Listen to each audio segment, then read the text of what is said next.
Om Swastiastu, Assalamualaikum warahmatullahi wabarakatuh. Salam sejahtera. Di sini saya akan mempresentasikan revisi tes pengaruh suhu, pH, konsentrasi substrat terhadap aktivitas enzim. Sebelumnya, perkenalkan nama saya Hairunisa 618130310313. Nah, kita lanjut saja pada soal bahasan yang pertama, yaitu apakah yang dimaksud dengan enzim. Menurut saya, enzim merupakan suatu protein yang mempunyai struktur 3 dimensi tertentu yang mampu mengkatalisis reaksi biologik atau aktivitas biokatalitik. Nah, di sini enzim sebagai katalisator mempunyai sifat-sifat seperti katalis pada umumnya. Nah, enzim ikut bereaksi, namun pada akhir reaksi enzim kembali dalam bentuk semula. Hal tersebut mengakibatkan enzim dapat dipakai kembali setelah melaksanakan aktivitasnya, sehingga tubuh tidak memerlukan enzim dalam jumlah yang besar. Kemudian untuk soal yang kedua, jelaskan jenis-jenis enzim. Nah, di sini enzim dibagi menjadi 8, yaitu yang pertama hidrolase. Hidrolase merupakan enzim-enzim yang menguraikan suatu zat dengan pertolongan air. Hidrolase dibagi atas kelompok kecil berdasarkan substratnya, yaitu karbohidrase, yaitu enzim-enzim yang menguraikan golongan karbohidrat. Kelompok ini masih dipecah lagi menurut karbohidrat yang diuraikannya. Misalnya seperti enzim amilase, sukrase, laktase, selulase, dan pektinase. Kemudian untuk enzim selanjutnya yaitu ada esterase, yaitu enzim-enzim yang memecah golongan ester. Contoh-contohnya seperti lipase, yaitu enzim yang menguraikan lemak menjadi gliserol dan asam lemak. Kemudian fosfatase, yaitu enzim yang menguraikan suatu ester hingga terlepas asam fosfat. Kemudian ada jenis enzim proteinase atau protease, yaitu enzim-enzim yang menguraikan golongan protein. Contoh-contohnya seperti peptidase, yaitu enzim yang menguraikan peptida menjadi asam amino, gelatinase, yaitu enzim yang menguraikan gelatin, dan renin, yaitu enzim yang menguraikan kasein dari susu. Kemudian, untuk jenis enzim berikutnya yaitu ada oksidase dan reduktase, yaitu enzim yang menolong dalam proses oksidasi dan reduksi. Enzim oksidasi dibagi lagi menjadi yang pertama ada dehidrogenase, yaitu enzim ini memegang peranan yang penting dalam mengubah zat-zat organik menjadi hasil-hasil oksidasi. Kemudian ada enzim katalase, yaitu enzim yang menguraikan hidrogen peroksida menjadi air dan oksigen. Kemudian ada jenis enzim lainnya yaitu seperti transferase, transfer atom atau gugus dari satu substrat ke substrat lainnya. Kemudian liase yaitu penambahan gugus fungsi pada ikatan rangkap atau pemutusan ikatan rangkap dengan pelepasan gugus fungsi. Kemudian ada isomerase yaitu reaksi isomerisasi atau penyusunan ulang atom-atom substrat. Kemudian ada ligase yaitu pembentukan ikatan antara C dengan C, C dengan O, dan C dengan N. Kemudian untuk soal selanjutnya yaitu mengapa enzim disebut dengan biokatalisator. Nah, di sini enzim disebut dengan biokatalisator yang artinya dapat mempercepat reaksi-reaksi biologi tanpa mengalami perubahan struktur kimia. Nah, enzim ikut bereaksi, namun pada akhir reaksi enzim kembali dalam bentuk semula. Hal tersebut mengakibatkan enzim dapat dipakai kembali setelah melaksanakan aktivitasnya, sehingga tubuh tidak memerlukan enzim dalam jumlah yang besar.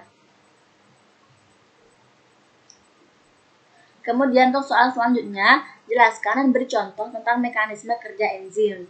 Nah, di sini enzim bekerja dengan cara menempel pada permukaan molekul zat yang bereaksi dan dengan demikian mempercepat proses reaksi. Percepatan terjadi karena enzim menurunkan energi efek aktifan yang dengan sendirinya akan mempermudah terjadinya reaksi. Nah, sebagian besar enzim bekerja secara khas, yang artinya setiap jenis enzim hanya dapat bekerja pada satu macam senyawa atau reaksi kimia. Nah, hal ini disebabkan karena adanya perbedaan struktur kimia tiap enzim yang bersifat tetap. Nah, kemudian ada dua mekanisme kerja enzim, yaitu ada model kunci gembok lock and key dan model induksi pas atau induced feed. Nah, di sini model kunci gembok Enzim dimisalkan sebagai gembok karena memiliki sebuah bagian kecil yang dapat berikatan dengan substrat. Nah, bagian tersebut disebut dengan sisi aktif. Sedangkan substrat dimisalkan sebagai kunci karena dapat berikatan secara pas dengan sisi aktif enzim. Nah, di sini untuk model induksi pas, di mana pada model ini sisi aktif enzim dapat berubah bentuk sesuai dengan bentuk substratnya. Kemudian untuk soal selanjutnya yaitu dalam mempelajari enzim ada yang disebut dengan isoenzim. Jelaskan apa yang dimaksud dengan isoenzim. Nah, di sini menurut saya isoenzim merupakan enzim yang berbeda mengkatalisis reaksi yang identik. Diberi 4 nomor klasifikasi yang sama. Nah, contohnya misalnya terdapat 5 laktat dehidrogenase atau LDH dalam tubuh kita dengan komposisi kimia yang berbeda tetapi mengkatalisis secara identik. Maka diberi nomor AC atau enzim commission yang sama. Kemudian untuk soal selanjutnya yaitu jelaskan apa yang Anda ketahui tentang koenzim dan gugus prostetik. Nah, di sini pada enzim terdapat bagian protein yang tidak tahan panas, yaitu disebut dengan apoenzim. Nah, sedangkan bagian yang bukan protein adalah bagian yang aktif dan diberi nama gugus prostetik. Nah, di sini gugus prostetik ini merupakan bagian enzim yang tidak tersusun dari protein, tetapi dari ion-ion logam atau molekul-molekul organik yang disebut dengan koenzim. Nah, molekul gugus prostetik ini lebih kecil dan tahan panas atau termostabil. Ion-ion logam yang menjadi kofaktor berperan sebagai stabilisator agar enzim tetap aktif. Biasanya berupa logam seperti besi, tembaga, seng, atau suatu bahan senyawa organik yang mengandung logam. Nah, di sini apoenzim dan gugus prostetik merupakan suatu kesatuan yang disebut dengan holoenzim. Tetapi ada juga bagian enzim yang apoenzim dan gugus prostetiknya tidak menyatu. Nah, bagian gugus prostetik yang lepas kita sebut dengan koenzim, yang aktif seperti halnya gugus prostetik. Contoh dari koenzim ini adalah vitamin atau bagian vitamin. Misalnya seperti vitamin B1, B2, B6, niacin, dan biotin.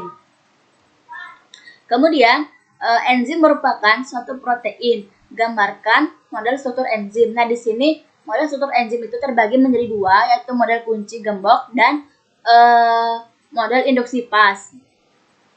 Di sini model kunci gembok atau lock and key. Dalam hal ini, enzim dimisalkan sebagai gembok karena memiliki sebuah bagian kecil yang dapat berikatan dengan substrat. Bagian tersebut disebut dengan sisi aktif.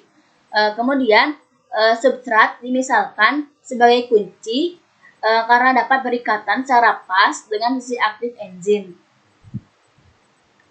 Kemudian model selanjutnya yaitu ada model induksi pas atau induced fit, di mana pada model ini sisi aktif enzim dapat berubah bentuk sesuai dengan bentuk substratnya. Nah, kemudian untuk soal selanjutnya itu terdapat apa perbedaan dari unit aktivitas dan aktivitas spesifik dari suatu enzim. Nah, di sini menurut saya di mana unit aktivitas merupakan ukuran jumlah produk yang terbentuk atau substrat yang digunakan dalam reaksi persatuan waktu. Sedangkan aktivitas spesifik ini merupakan unit enzim per miligram protein yang ada di dalam sampel. Nah, untuk soal berikutnya yaitu sebutkan faktor-faktor yang dapat mempengaruhi kerja enzim. Nah, di sini terdapat 6 faktor yang dapat mempengaruhi kerja enzim. Yang pertama ada temperatur, yang kedua ada pH, yang ketiga ada konsentrasi enzim, yang keempat ada konsentrasi substrat, kemudian yang kelima ada aktivator, dan yang terakhir ada inhibitor. Nah, untuk soal selanjutnya yaitu mengapa substrat dapat mempengaruhi aktivitas enzim. Nah, di sini pengaruh konsentrasi substrat adalah jika konsentrasi substrat dinaikkan 2 kali, maka kecepatan reaksi awal atau P0 meningkat 2 kali lipat.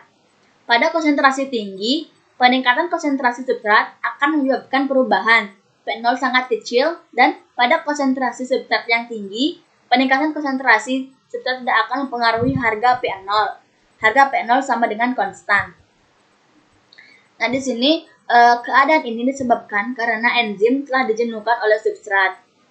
Kecepatan reaksi meningkat sesaat konsentrasi substrat ditingkatkan sampai pada suatu titik di mana enzim dikatakan jenuh dengan substrat. Kecepatan reaksi secara keseluruhan tergantung pada kecepatan disosiasi produk dari enzim. Nah, penambahan substrat tidak akan mempengaruhi pH 0, di mana plot pH 0 terhadap konsentrasi substrat berbentuk hiperbolik. Nah, kemudian untuk soal yang selanjutnya itu terdapat di sini mengapa pH dan suhu dapat mempengaruhi aktivitas enzim. Nah, di sini menurut saya di mana suhu yang terlalu tinggi dapat menyebabkan enzim bersifat reaktif tapi tidak stabil. Sedangkan suhu yang terlalu rendah, enzim bersifat tidak reaktif akan tetapi stabil. Nah, pada umumnya suhu optimum enzim adalah 30 sampai dengan 40 derajat Celcius. Sedangkan pada pH yang mana enzim juga sangat terpengaruh oleh pH.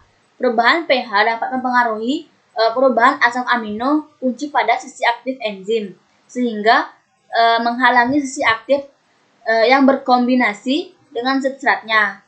pH optimum yang diperlukan berbeda-beda tergantung dengan jenis enzimnya.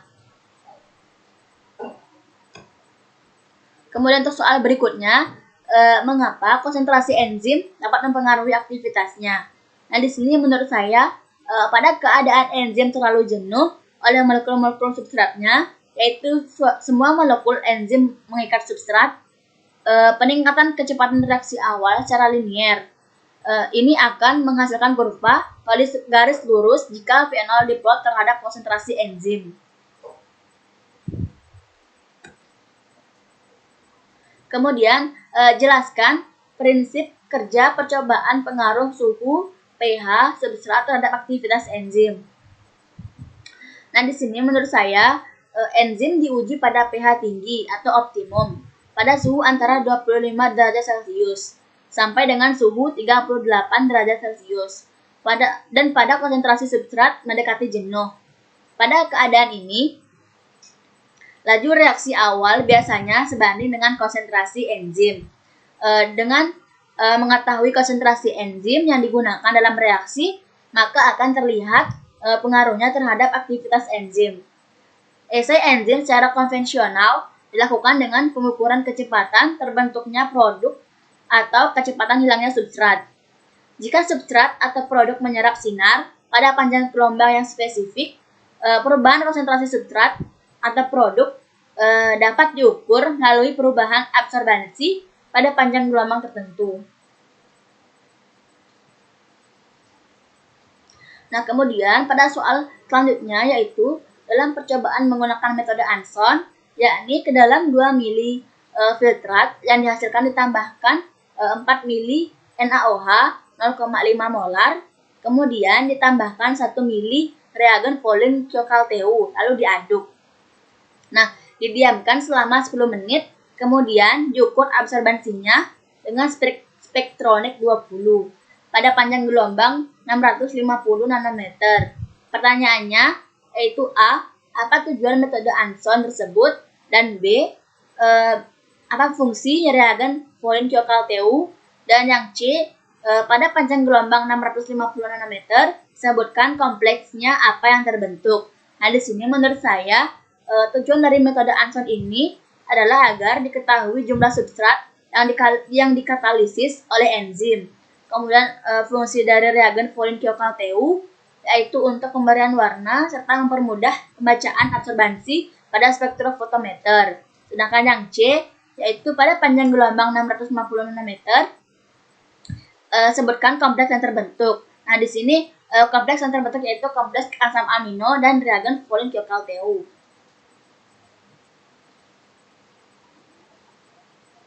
Nah, kemudian untuk soal yang terakhir, buatlah grafik hubungan antara kecepatan reaksi dengan konsentrasi substrat, konsentrasi enzim, pH, dan suhu yang digunakan.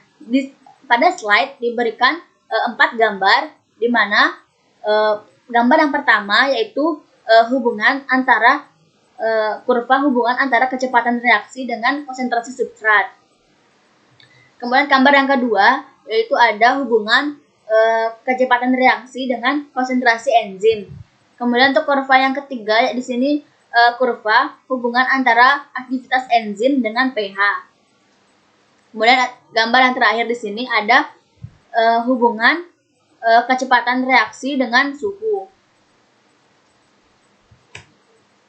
Baik, sekian presentasi dari saya. Apabila ada kesalahan kata, saya mohon maaf. Saya akhiri dengan Om Santi Om. Wassalamualaikum warahmatullahi wabarakatuh. Salam sejahtera bagi kita semua.